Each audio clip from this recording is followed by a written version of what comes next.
뭐야, 지금 부산이 망한다고요?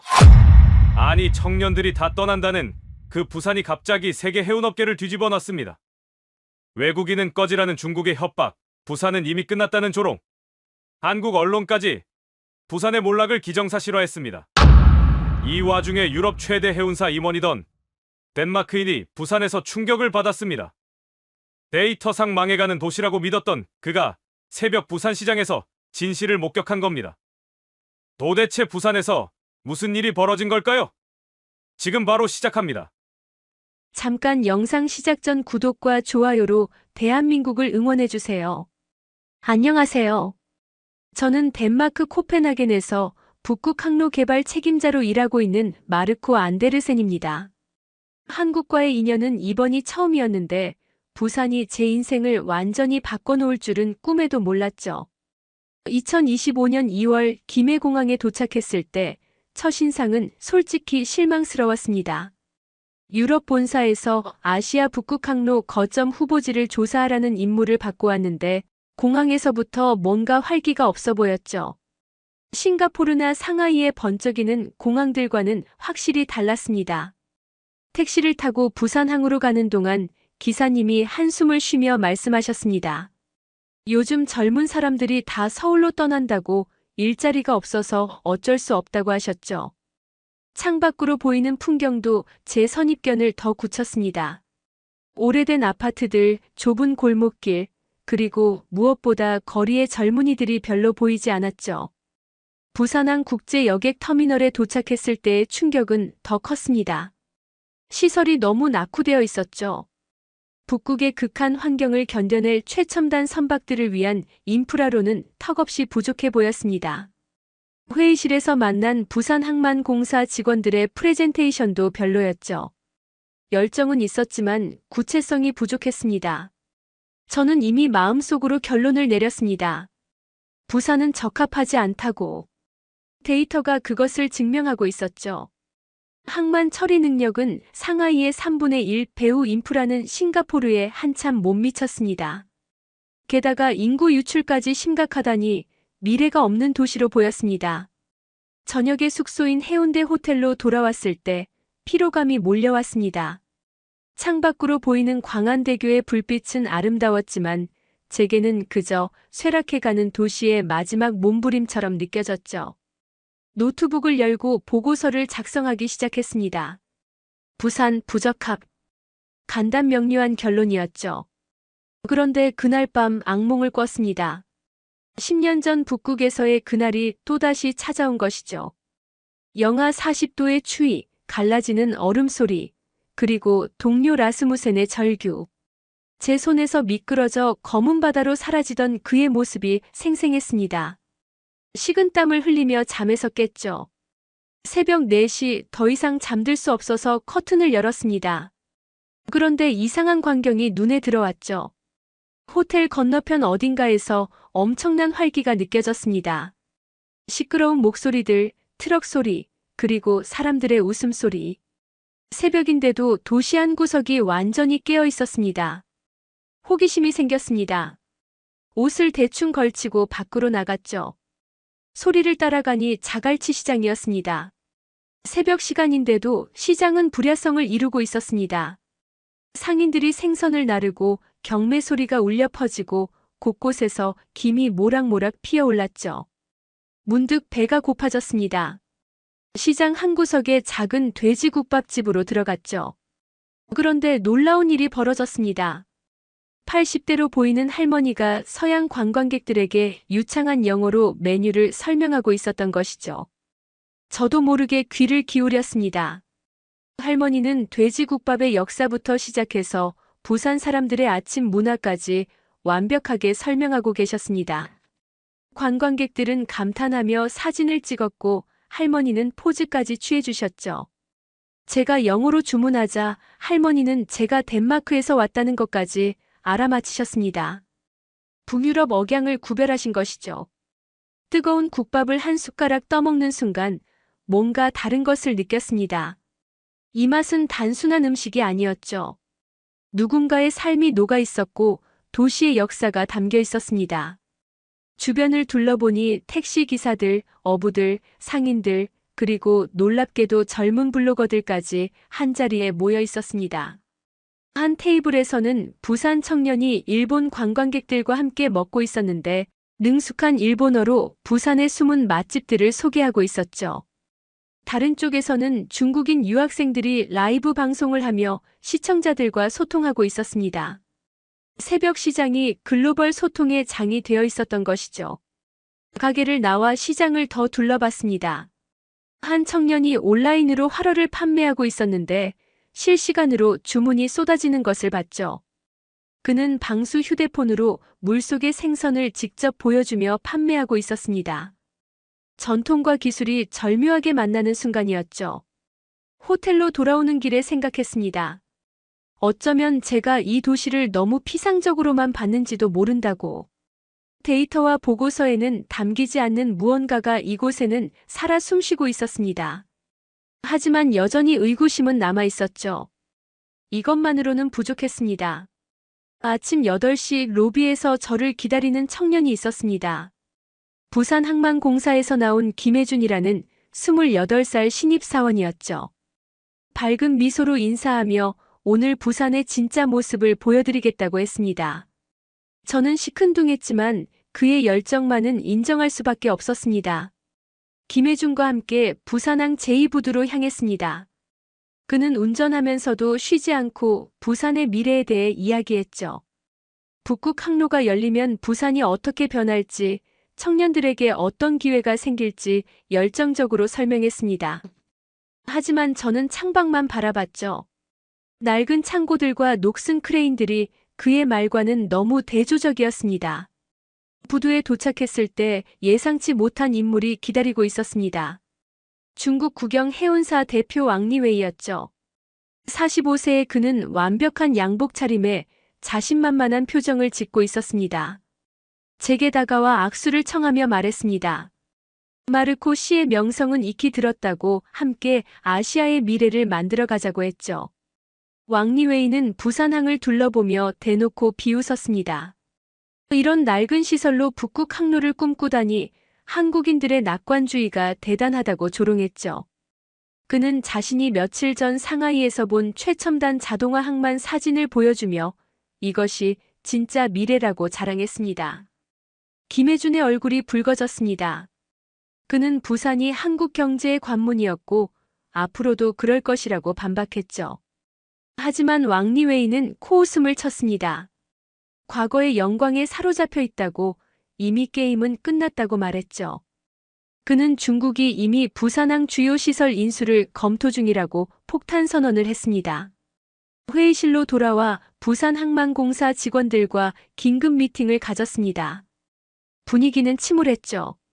왕리웨이의 말이 사실이라면 부산의 북극 항로 계획은 시작도 하기 전에 끝날 판이었습니다. 한 중년 직원이 한숨을 쉬며 말했습니다. 우리가 중국과 어떻게 경쟁하겠냐고 말이죠. 저는 직설적으로 물었습니다. 부산이 상하이, 싱가포르와 경쟁할 수 있는 차별화 포인트가 무엇이냐고. 침묵이 흘렀습니다. 그때 김혜준이 벌떡 일어났죠. 그는 열정적으로 말했습니다. 부산에는 세계 최고의 조선 기술이 있다고, 거제와 울산의 조선소들이 바로 옆에 있다고 주장했습니다. 하지만 저는 고개를 저었습니다. 조선 기술만으로는 부족하다고, 북극 항로에는 종합적인 물류 시스템과 금융 지원, 그리고 무엇보다 국제적 네트워크가 필요하다고 지적했죠. 김혜준은 말문이 막혔고 다른 직원들도 고개를 숙였습니다. 점심시간 김혜준이 저를 데리고 간 곳은 부산역 근처의 작은 밀면집이었습니다. 그는 어색한 침묵을 깨며 말했죠. 어릴 때부터 아버지와 함께 왔던 곳이라고, 아버지도 부산항에서 일하셨다고. 시원한 밀면을 먹으며 그는 자신의 이야기를 들려줬습니다.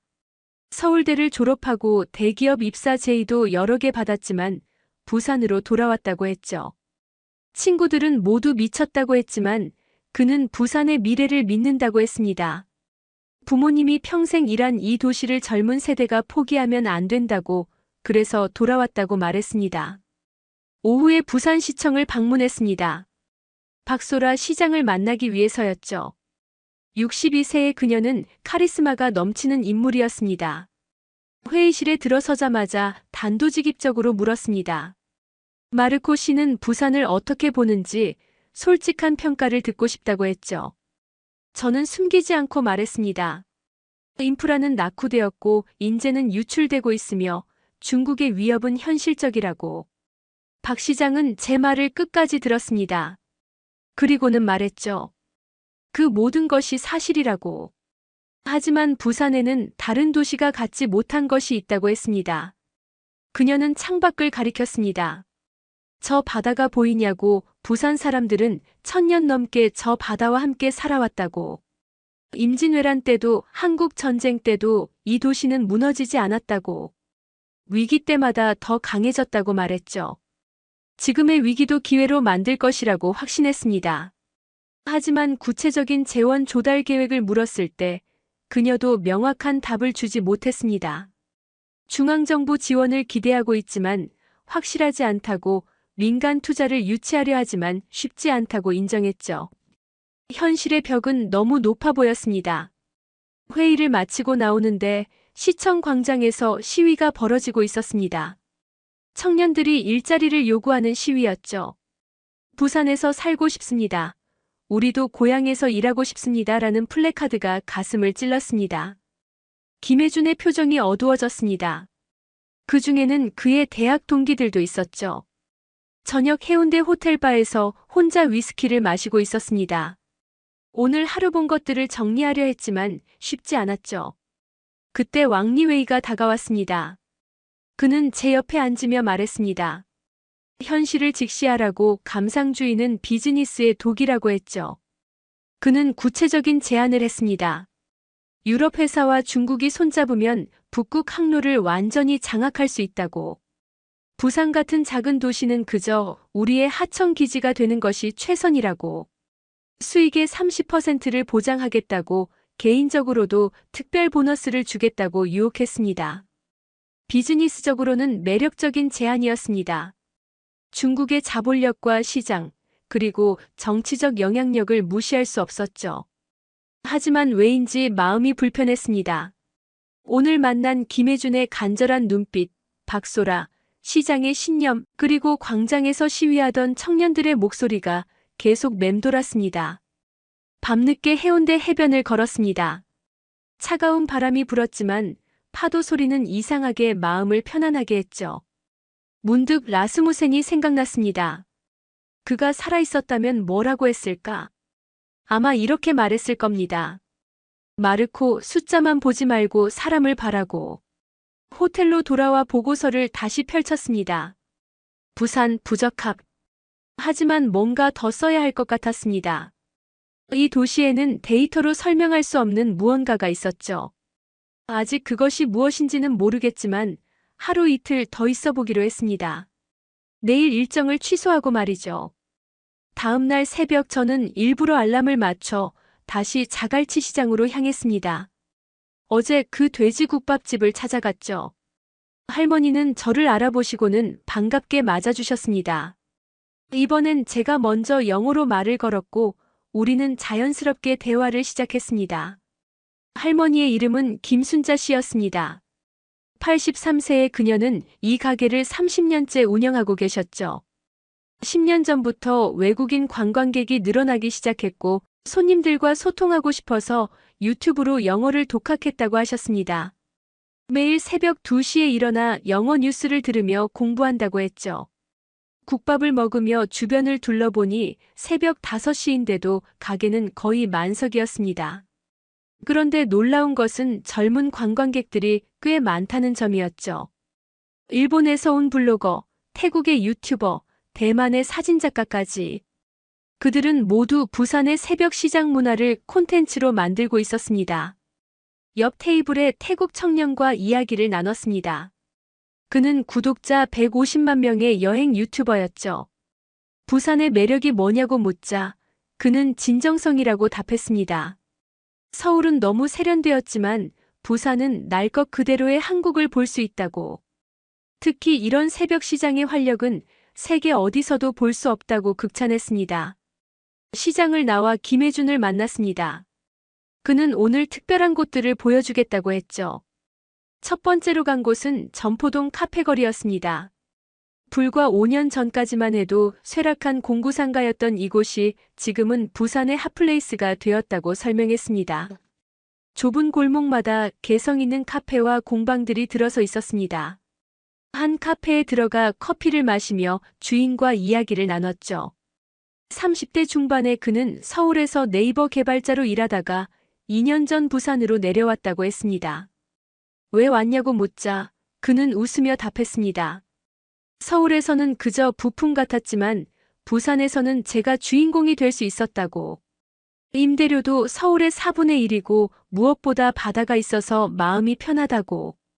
그는 낮에는 카페를 운영하고 저녁에는 온라인으로 개발 일을 한다고 했죠. 부산이 준 새로운 라이프 스타일이라고 말했습니다. 다음으로 간 곳은 부산대학교 옆 스타트업 단지였습니다. 작은 건물들이지만 활기가 넘쳤죠. 해양 바이오, 스마트 물류, 친환경 선박 기술 등 바다와 관련된 스타트업들이 모여 있었습니다. 한 스타트업 대표를 만났는데 그녀 역시 특별한 이력의 소유자였습니다. 미국 MIT에서 해양공학 박사를 마치고 실리콘밸리에서 일하다가 부산으로 돌아왔다고 했죠. 부산만큼 해양 기술을 실험하기 좋은 곳이 없다고, 바다가 바로 옆에 있고 조선소도 가까이 있어서 아이디어를 즉시 실현할 수 있다고 설명했습니다. 실제로 그녀의 회사는 작년에 유럽 투자를 받았다고 자랑했죠. 점심은 해운대에서 먹었습니다. 겨울인데도 해변에는 사람들이 많았죠. 서핑을 즐기는 청년들, 요가를 하는 사람들, 그리고 해변을 따라 조깅하는 시민들. 김혜준은 부산 사람들에게 바다는 그저 풍경이 아니라 삶의 일부라고 말했습니다. 식사 후 감천문화마을을 방문했습니다. 가파른 산비탈에 알록달록한 집들이 다닥다닥 붙어있는 이곳은 한때 부산의 대표적인 빈민촌이었죠. 하지만 지금은 연간 200만 명이 찾는 관광명소가 되었습니다. 주민들과 예술가들이 함께 만든 변화였죠. 마을 꼭대기 전망대에서 만난 할아버지가 인상적이었습니다. 75세의 그는 이곳에서 60년을 살았다고 했죠. 예전에는 부끄러운 동네였는데 지금은 자랑스럽다고 손자들이 여기 데려오고 싶어 한다고 웃으셨습니다. 변화는 가능하다는 것을 이 마을이 증명했다고 말씀하셨죠. 오후에는 부산해양대학교를 방문했습니다. 북극항로 연구센터를 둘러보기 위해서였죠. 센터장인 정 교수는 열정적으로 연구 성과를 설명했습니다. 놀랍게도 부산은 이미 5년 전부터 북극 항로를 연구하고 있었고 상당한 성과를 축적하고 있었습니다. 특히 인상적인 것은 친환경 쇄빙선 기술이었습니다. 기존 쇄빙선이 디젤 엔진으로 엄청난 오염을 일으키는 것과 달리 부산에서 개발 중인 기술은 수소 연료 전지와 전기 추진을 결합한 것이었죠. 아직 프로토타입이지만 성공하면 북극 항로의 패러다임을 바꿀 수 있다고 정 교수는 확신했습니다. 연구원들과의 대화도 흥미로웠습니다. 그들 중에는 어부 출신도 있었고 해군 출신도 있었죠.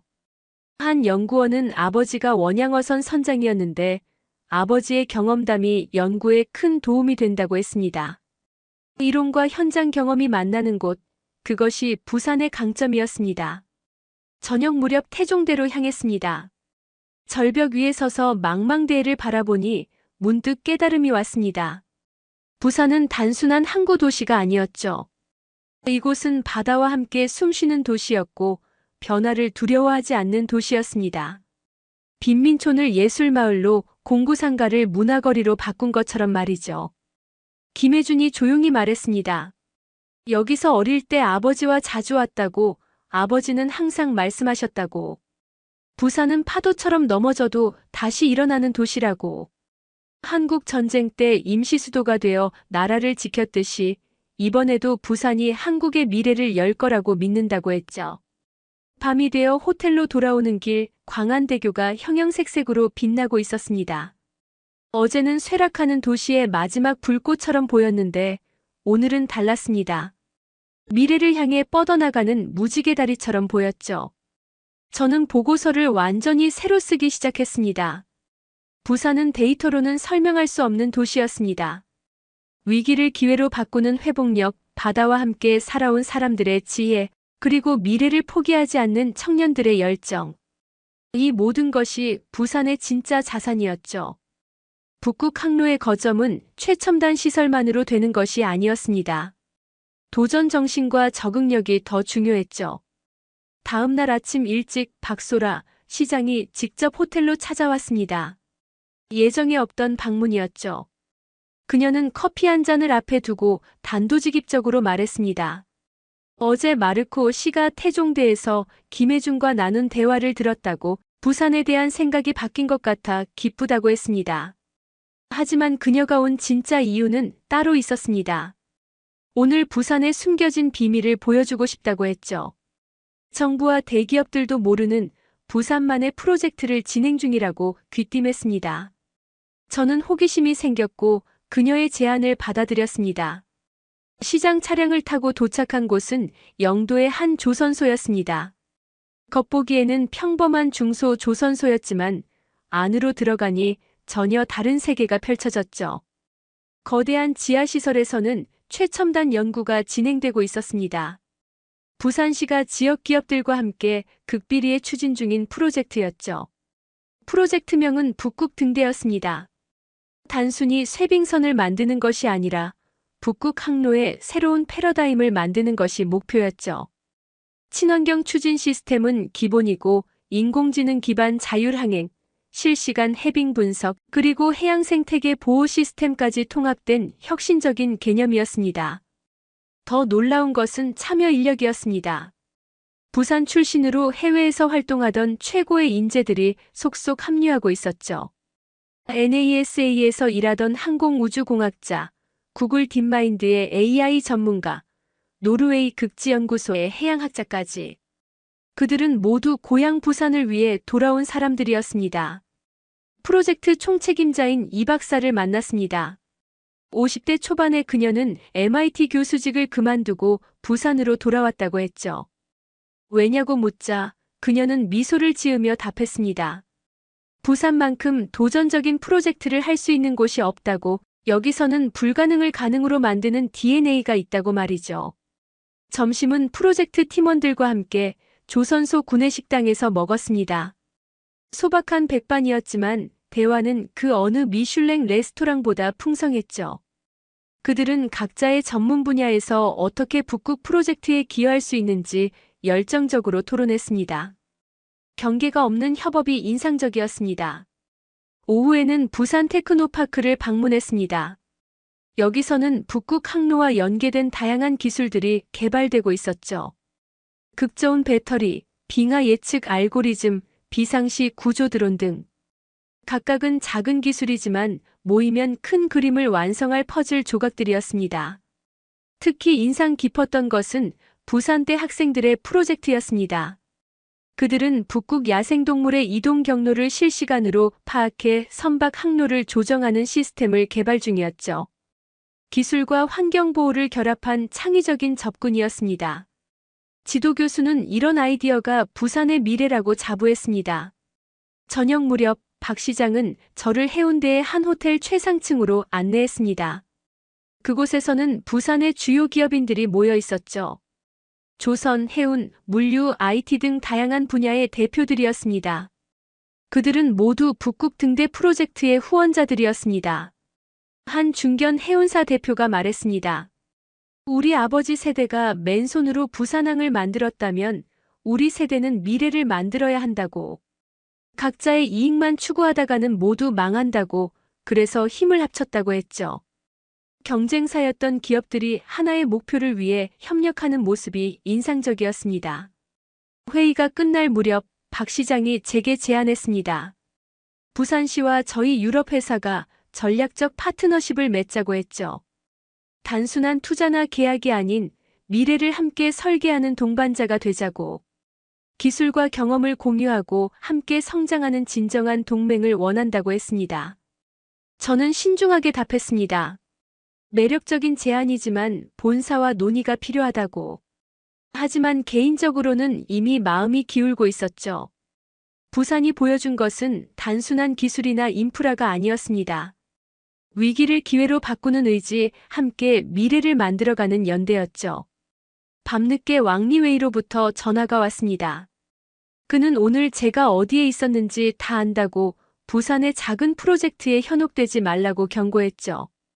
중국은 이미 러시아와 북극 항로 독점 협정을 준비 중이라고, 부산은 곧 무의미해질 거라고 위협했습니다. 하지만 이번엔 제가 달랐습니다. 저는 왕리웨이에게 말했죠. 미래는 독점이 아닌 협력에서 온다고, 부산이 보여준 것이 바로 그것이라고. 그는 제 변화를 감지하고는 화를 내며 전화를 끊었습니다. 아마 그도 부산의 잠재력을 무시할 수 없다는 것을 알았을 겁니다. 새벽까지 잠이 오지 않았습니다.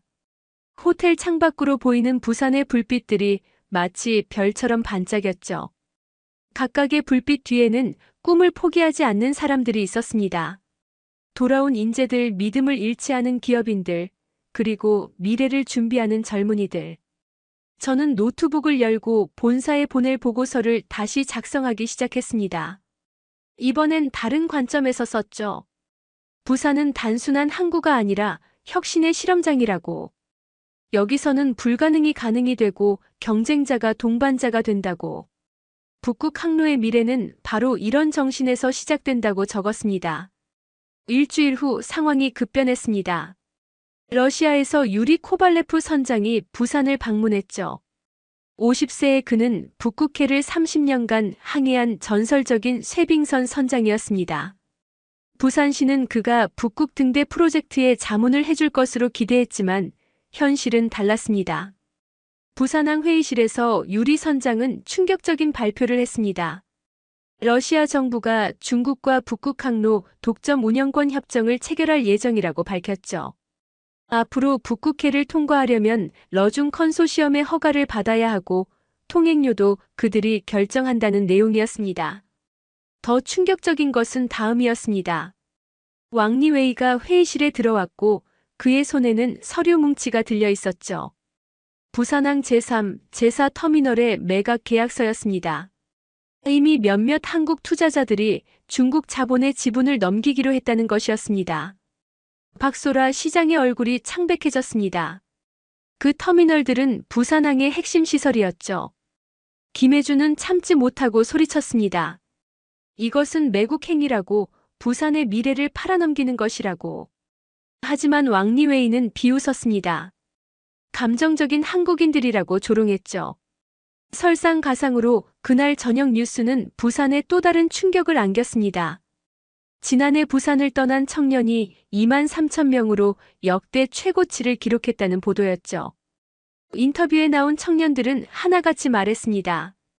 부산에는 미래가 없다고, 기회를 찾아 떠날 수밖에 없다고. 다음 날 부산 대학교에서 학생들과의 간담회가 있었습니다. 분위기는 우울했죠. 한 학생이 물었습니다. 북극 프로젝트가 성공한다고 해도 우리에게 돌아올 자리가 있을까요? 대부분 서울이나 해외로 갈 준비를 하고 있다고 했습니다. 희망을 말하기엔 현실이 너무 가혹했죠. 그날 밤 유리 선장을 개인적으로 만났습니다. 해운대의 작은 바에서 보드카를 마시며 그는 속내를 털어놨죠. 사실 자신도 러시아 정부의 결정에 동의하지 않는다고, 북극은 특정 국가의 소유물이 아니라고. 하지만 거부하면 선장 자격을 박탈당할 거라고 한숨을 쉬었습니다. 부산시청 긴급대책회의가 소집되었습니다. 분위기는 패닉에 가까웠죠. 한 시의원은 현실을 인정하고 중국과 협력하는 것이 낫다고 주장했습니다. 다른 의원은 중앙정부에 도움을 요청해야 한다고 했죠. 하지만 모두가 알고 있었습니다. 중앙정부는 부산보다 수도권에 관심이 있다는 것을. 김혜주는 밤새 대안을 찾았습니다.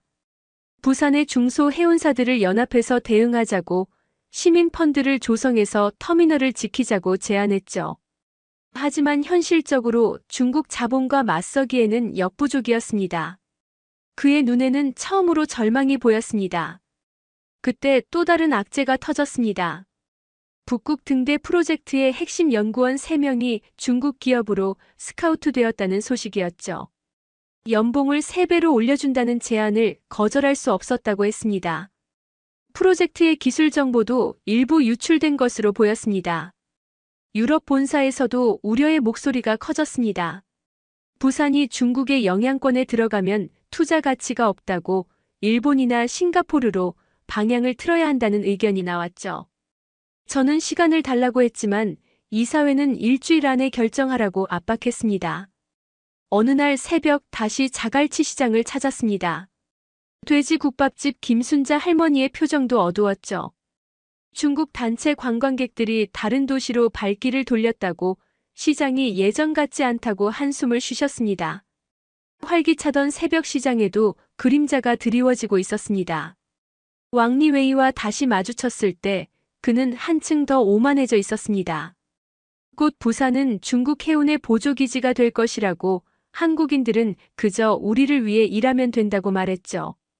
그의 말에 분노가 치밀었지만 반박할 힘이 없었습니다. 현실은 그의 편이었으니까요. 부산항을 둘러보니 변화가 느껴졌습니다. 중국 선박들이 눈에 띄게 늘어났고 중국어 간판들이 하나둘 생겨났죠. 부두 노동자들의 표정도 불안해 보였습니다. 앞으로 누구를 위해 일하게 될지 모른다는 두려움이 읽혔습니다. 그날 밤 광안리 해변을 혼자 걸었습니다. 차가운 바람이 불었고 파도 소리만이 들렸죠. 광안대교의 불빛은 여전히 아름다웠지만 이제는 정말로 꺼져가는 촛불처럼 보였습니다. 부산의 꿈은 이렇게 끝나는 것일까? 제가 잠시 품었던 희망은 환상이었을까? 호텔로 돌아와 창밖을 바라봤습니다. 부산의 야경이 눈앞에 펼쳐져 있었지만 며칠 전과는 다르게 보였죠. 불빛 하나하나가 꺼져가는 것 같았습니다. 청년들은 떠나고 기업들은 매각되고 꿈은 무너지고 있었습니다. 과연 부산은 이 위기를 극복할 수 있을까요? 절망적인 상황에서 김혜준이 파격적인 제안을 했습니다. 직접 북극 항로를 시범 운항해서 부산의 기술력을 증명하자는 것이었죠. 모두가 무모하다고 반대했지만 그는 포기하지 않았습니다. 의대로 앉아서 죽을 수는 없다고 마지막 승부를 걸어보자고 호소했습니다. 놀랍게도 박소라 시장이 지지를 표명했습니다. 그리고 부산의 한 중견 해운사 대표가 자신의 선박을 제공하겠다고 나섰죠. 비록 작은 화물선이었지만 북극 등대 프로젝트에서 개발한 기술들을 시험해 볼 수 있는 기회였습니다. 준비 기간은 단 2주일. 부산의 엔지니어들이 밤낮 없이 선박을 개조했습니다. 친환경 추진 시스템, AI 항법 장치, 특수 방안 설계까지. 모든 것이 급조된 것이었지만 부산 사람들의 열정이 그 부족함을 메웠죠. 조선소 노동자들은 자발적으로 야근을 했습니다. 출항 전날 밤 뜻밖의 방문객이 있었습니다. 유리 선장이었죠. 그는 망설이다가 말했습니다. 함께 가고 싶다고. 러시아 정부의 명령을 어기는 것이지만 선원으로서의 양심을 지키고 싶다고 했습니다. 북극을 아는 그의 경험이 절실했기에 우리는 감사히 받아들였습니다. 2025년 3월 15일 새벽 5시 우리는 부산항을 출발했습니다. 작은 화물선 부산 희망호에는 저와 김혜준, 유리 선장, 그리고 6명의 젊은 선원들이 탔죠. 부두에는 가족들과 동료들이 나와 손을 흔들었습니다. 모두가 알고 있었죠. 이 항해에 부산의 운명이 걸려 있다는 것을. 동해를 지나 오호츠크해로 향하는 동안 선박의 성능은 기대 이상이었습니다.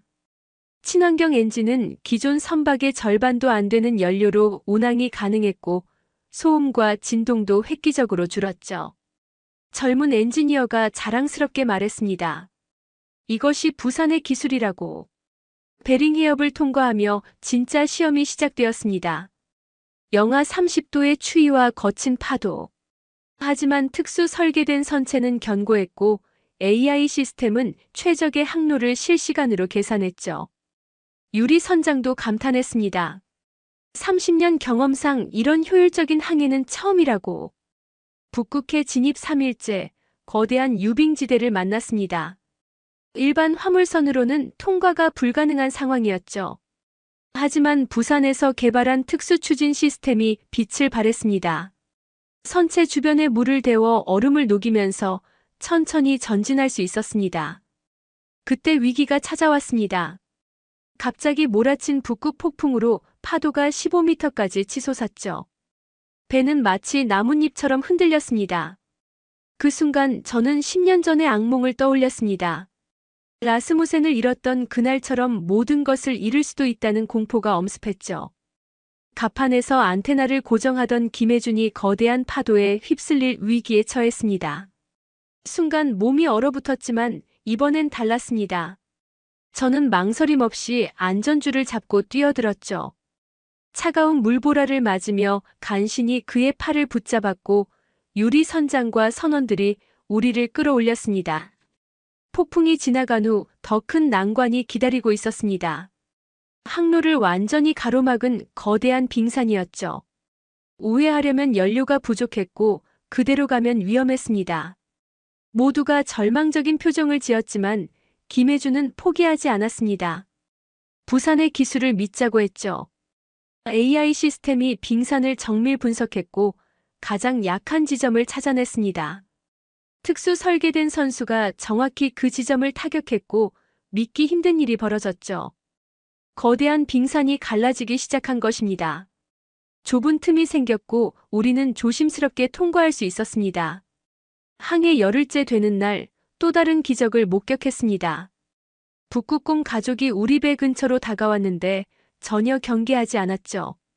일반 선박의 소음에는 도망가는 그들이 우리 배에는 호기심을 보였습니다. 유리 선장은 눈물을 글썽였습니다.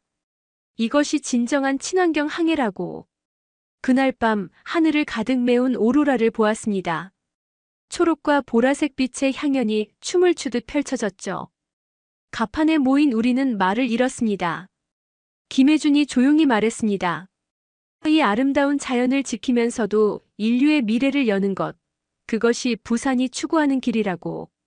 북극점 인근을 통과하며 마지막 시험이 왔습니다. 예상치 못한 해빙으로 좁은 수로에 갇힌 것이죠. 앞뒤로 얼음이 빠르게 닫히고 있었습니다. 과거의 저라면 공황에 빠졌을 겁니다. 하지만 이제는 달랐습니다. 우리에게는 팀이 있었고 기술이 있었죠. 유리 선장의 경험, 김혜준의 열정, 젊은 선원들의 기술, 그리고 부산의 혁신이 하나로 합쳐졌습니다. 특수 추진 시스템을 최대 출력으로 가동하고 AI가 계산한 정확한 각도로 얼음을 깨뜨리며 전진했죠. 마침내 얼음 감옥을 탈출하는 순간 모두가 환호성을 질렀습니다.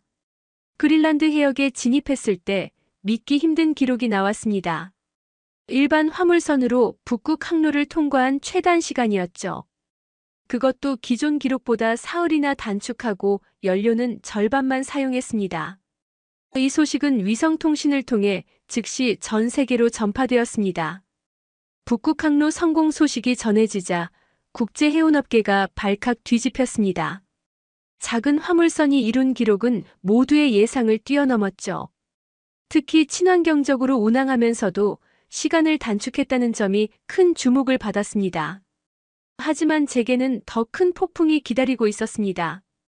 대서양을 건너 유럽으로 향하는 동안 본사에서 긴급 화상회의 요청이 왔습니다.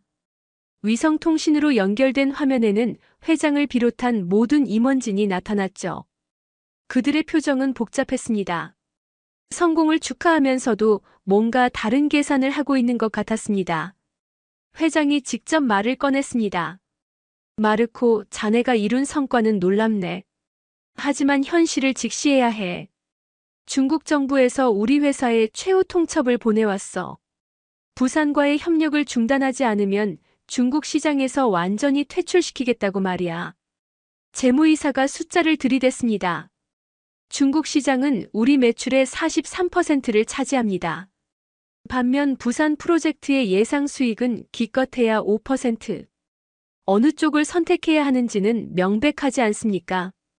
감정이 아닌 이성으로 판단해야 합니다.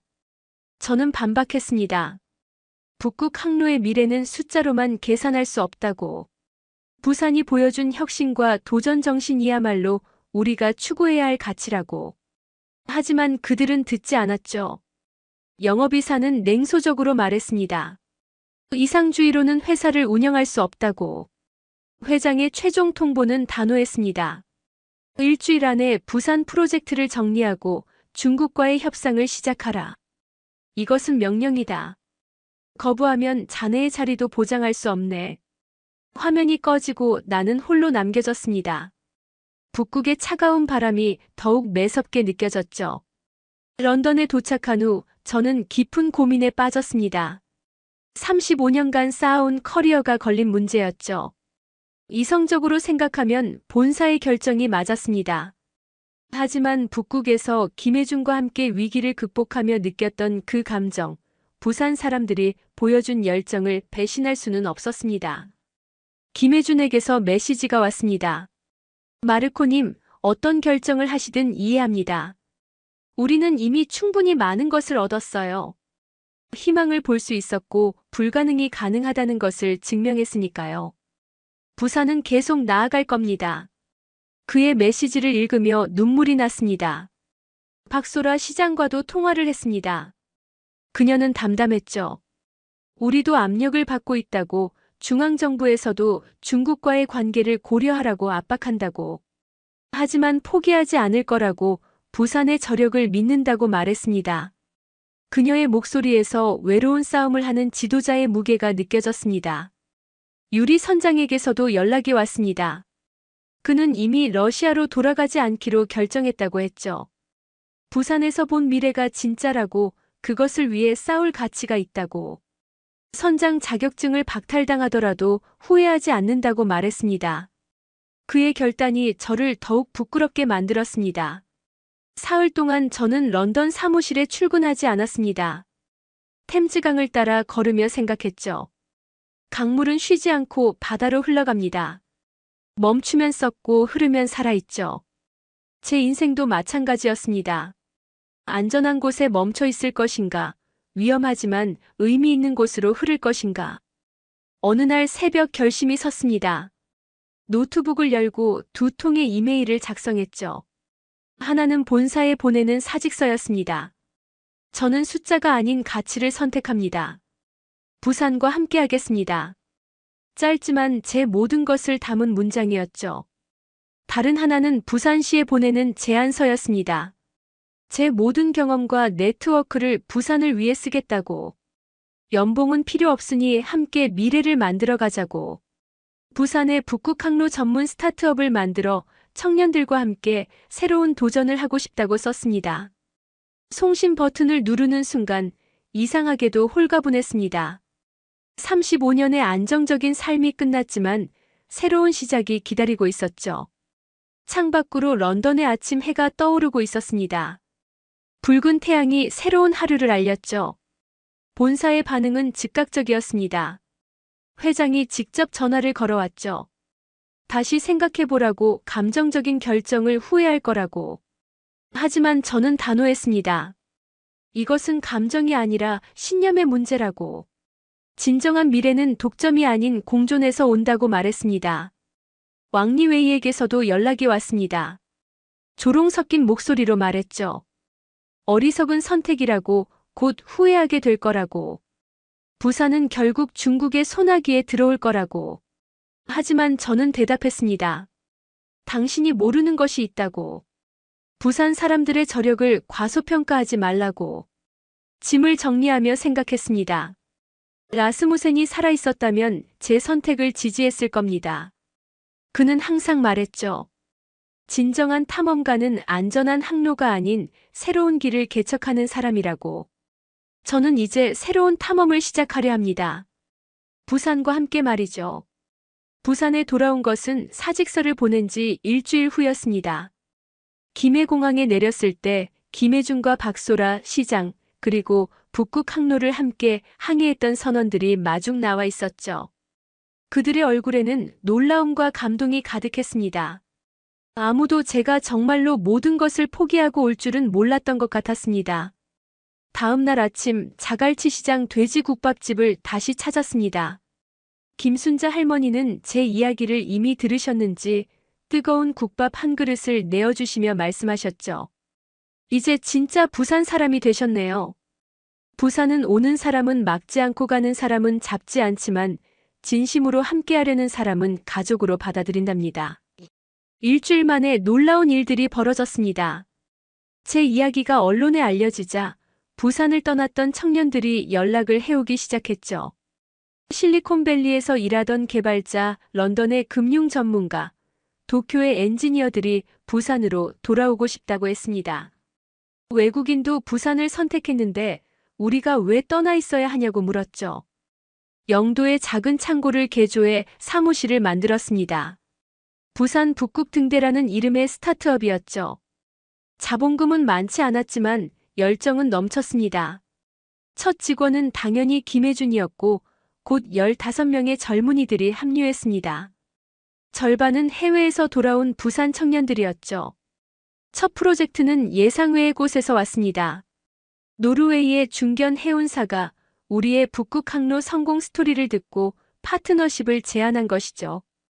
그들은 부산의 친환경 기술과 노르웨이의 극지 경험을 결합하자고 했습니다. 첫 계약금이 입금되던 날 사무실은 환호성과 눈물로 가득했습니다. 유리 선장도 정식으로 합류했습니다. 그는 러시아 국적을 포기하고 한국 영주권을 신청했죠. 부산해양대학교의 객원교수가 되어 젊은 선원들을 가르치기 시작했습니다. 그의 첫 강의 제목은 북극은 정복의 대상이 아니라 공존의 파트너였습니다. 2달 후 더 놀라운 일이 벌어졌습니다. 중국의 왕리웨이가 직접 사무실을 찾아온 것이죠. 하지만 이번엔 오만한 태도가 사라져 있었습니다. 그는 조용히 말했습니다. 당신들이 옳았다고. 중국 정부도 이제 친환경 북극 항로의 중요성을 인식했다고.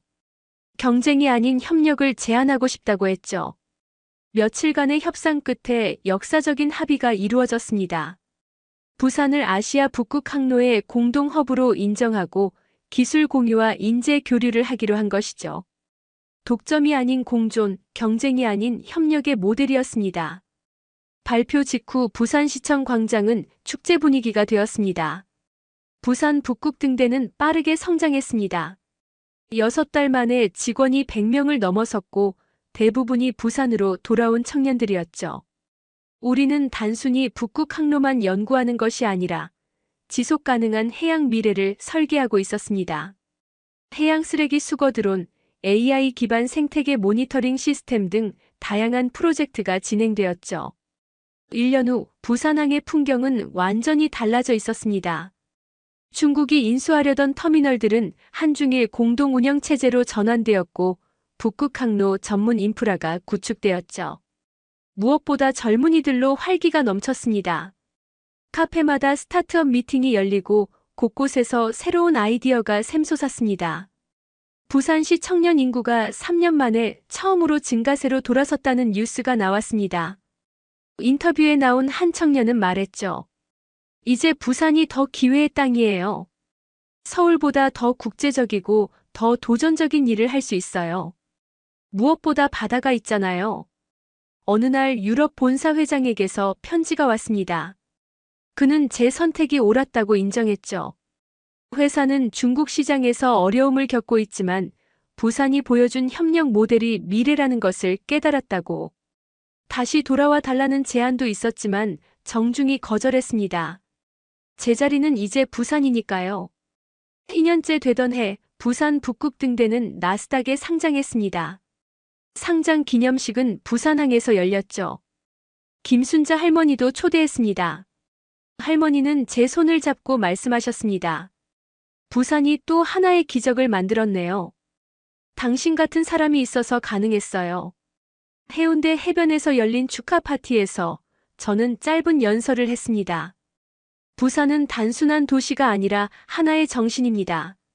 위기를 기회로, 경쟁을 협력으로 바꾸는 힘. 그것이 부산의 DNA입니다.